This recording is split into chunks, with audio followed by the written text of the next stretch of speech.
नमस्कार मंडळी, कसे आहात सर्व? आज आपण बनवणार आहोत धिरडे. हे बघा, गव्हाचं पीठ तांदळाचं पीठ दोन्ही मिक्स केलेलं आहे आणि थोडंसं पातळ याच्यामध्ये ओवा टाकलेला आहे, थोडंसं मीठ टाकलेलं आहे. हे इथे तवा मी गरम करायला ठेवलेला आहे, बघू शकता. तवा गरम झालेला आहे. हा माझा चपातीचाच तवा आहे, हे बघू शकता.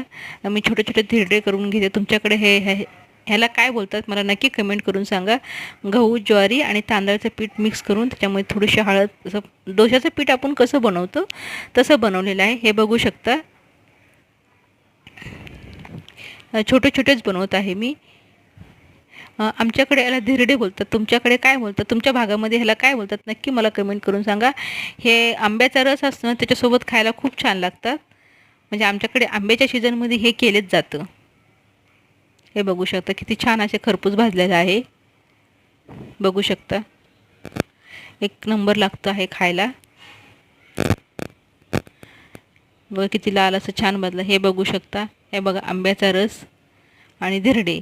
माझे व्हिडिओ तुम्हाला आवडते की नाही नक्की मला कमेंट करून सांगा मंडळी. आणि व्हिडिओ बघितल्याबद्दल मनापासून धन्यवाद, खूप खूप धन्यवाद.